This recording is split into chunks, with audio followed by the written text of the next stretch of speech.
FIFA world cup 2026 जब स्पेनले हात पार्यो र अर्जेन्टिनाका धेरै फ्यानहरू निराशा भनेर फर्किए। तर यसै दौरानमा एउटा अर्को माहौल यसरी तातिएको छ कि फिफा वर्ल्ड कप भन्दा पनि बेसरी तातेको छ अहिले नेपाली सोसियल मिडिया।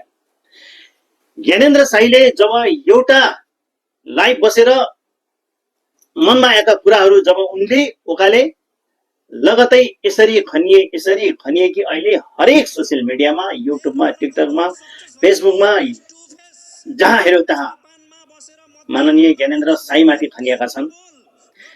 अहिले उनको आलोचना गर्ने यति धेरै जन्मिसके, यति धेरैले आलोचना गरेछन् कि अहिले जहाँ हेऱ्यो त्यहाँ उनको आलोचना छ।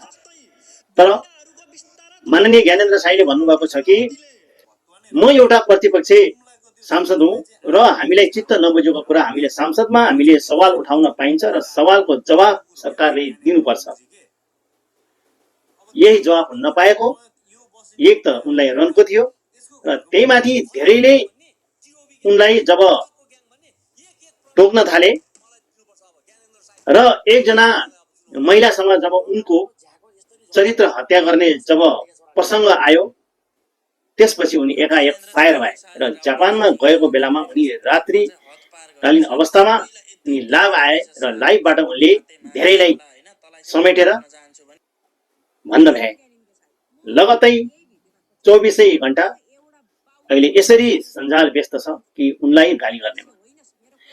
तर म के भन्छु भने उनी पनि एउटा सांसद हुन्, पक्ष र प्रतिपक्ष दुवै भएर सरकार चल्नुपर्छ।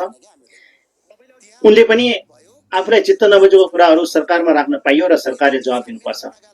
हो, जवाब उनले पाएका छैनन् र हामीले पनि पाएका छैनौँ। जवाब दिनुपर्छ। जवाब नदिएपछि यस्तै हुन्छ र कुनै न कुनै बेला गएर यो फेरि विस्फोट हुन्छ। र सबैलाई म के भन्न चाहन्छु भने यति धेरै पनि उनीमाथि विष बमन नगरौँ। उनी पनि एउटा सांसद हुन्, उनले पनि धेरै राम्रा कामहरू गरेका छन्, राम्रा कामहरू बोलेका छन्, गरेर देखाएका छन्। कर्णालीको लागि उनी हिरो नै हुन् लगायत धेरै ठाउँहरूमा उनले राम्रो कुराहरू पनि उठाएका छन्। योभन्दा पहिलाको सरकारमा पनि धेरैले उनलाई संसद हलभित्रको एउटा सिङ्गो बाघ हो ज्ञानेन्द्र शाही भनेर सायद आज गाली गर्नेहरू मध्ये पनि कतिपयले उनको बारेमा पहिला स्ट्याटसहरू लेखेका पनि छन्। अहिले आएर उनैले गाली गर्न थाले। त्यसकारणले गर्दाखेरि यो सामाजिक सञ्जालमा तपाईहरू पनि आलोचना गर्नुहोस्, तर सभ्य भाषामा आलोचना गर्नुहोस् साथीभाइहरू। धेरै आलोचनाहरू जुन सुन्नै नसकिने खालका, पढ्नै नसकिने खालका छन्, त्यस्ता अभिव्यक्तिहरू बन्द गर्नुहोस् र आलोचना सभ्य तरिकाले गर्नुहोस्। त्यसमा कसैको गुनासो हुने छैन। Thank you.